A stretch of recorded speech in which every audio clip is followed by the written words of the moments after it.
We'd like to welcome you to the Shapiro wedding. Ladies and gentlemen, right now.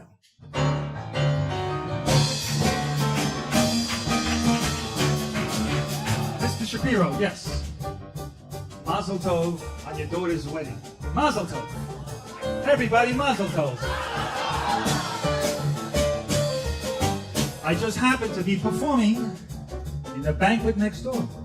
And one of the waiters told me that you'd be interested in having me do my act in your celebration. I do 10 minutes, $300 cash. Good. Ladies and gentlemen, I'm HENNY Youngman.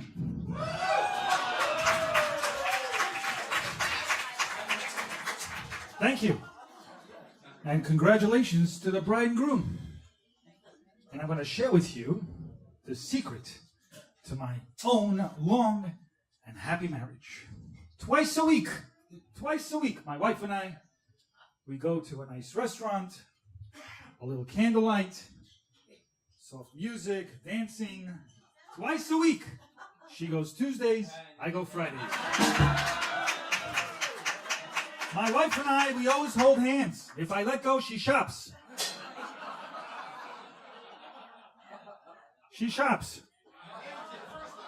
My wife, she dresses to kill. She cooks the same way. I take her everywhere, but she keeps finding her way home. I asked her, where would you like to go for our wedding anniversary? She said, somewhere I haven't been. I said, how about the kitchen? She said, let's do something romantic. So we went back to the hotel of our wedding night. Only this time, I stayed in the bathroom and cried all night. Cheer up. It's not so bad. Do you know why Jews don't like to drink? It interferes with their suffering.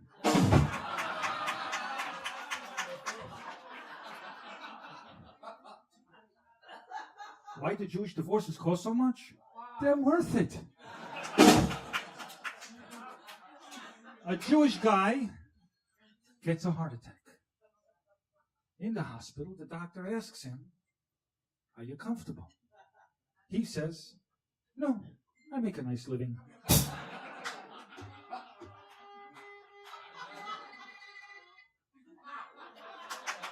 Thank you. I practiced all day for that. Thank you. It's only got one string. You know, growing up, my father insisted that I play the violin. Even though I wasn't very talented, when I practiced, sometimes it got a little too much, so my father would make me crawl out the window and practice on the neighbor's roof. I was the first fiddler on the roof. At age 17, I got kicked out of high school. Why did I get kicked out? Because instead of going to classes, I went to the vaudeville. You see, that was my education. In my neighborhood, there were 4 vaudevilles. There was the Fox, the Prospect, the Flatbush, and the Orpheum. Right? You remember those? Yeah. And every day, they had an afternoon full of entertainment. You see, every show they had a variety act, they had a musical act, they had a comedian, and then another variety act, and then another comedian. And I would listen to the comedians, write down the jokes, and memorize all of them. There were good comedians, there were terrible comedians. But I didn't discriminate. I stole from all of them. And I practiced my act, my comedy act, to anybody who was willing to listen. My friends thought I was a funny guy. My mother didn't think I was funny. Until I brought home my first paycheck, then she thought I was funny. The admission to a vaudeville show was 15 cents, which in those days was a lot of money for a kid.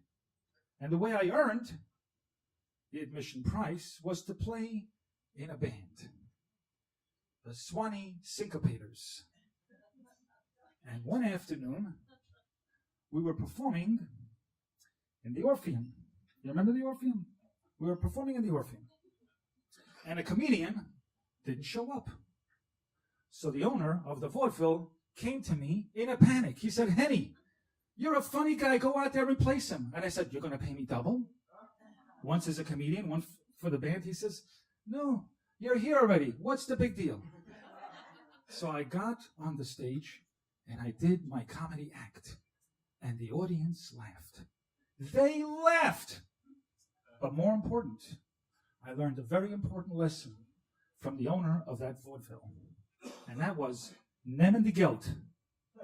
That's Yiddish for take the money. Lesson number one. Rule number one, nemen de geld. Rule number two is work the phones. I call up every booker across the country. I tell them I'm going to be in their area in 3 months. Do they have anything for me? Do you know how many phone calls I made a year? My phone bill, a year, guess how much? $10,000.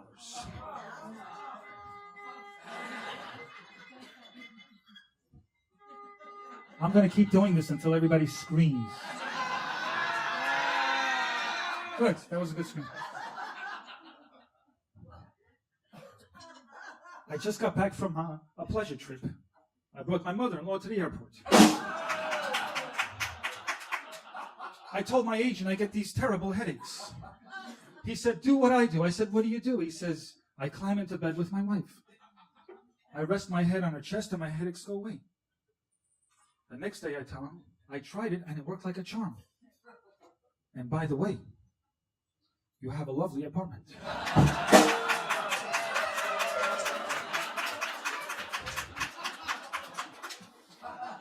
My father got the news that I was kicked out of school. And he told me, next year, you're going to be 17, if I let you. So he bought me a little printing press. And I rented a booth in the basement of Kresge's department store, where I printed business cards. And there were phone booths across the entire wall, where I was calling bookers like a mashugana, calling every booker in New York City on behalf of HENNY Young Men and the Swanee Syncopators. When I wasn't working the phones or printing business cards, I was sneaking glances at a beautiful Irish girl across the aisle who was selling phonographs and sheet music. She was beautiful. With her green eyes, her red hair, and her freckles, she was the perfect shiksa. The kind which, if I brought her home and introduced her, my mother would smile politely and then go into the kitchen, turn on the gas, and stick her head inside the oven.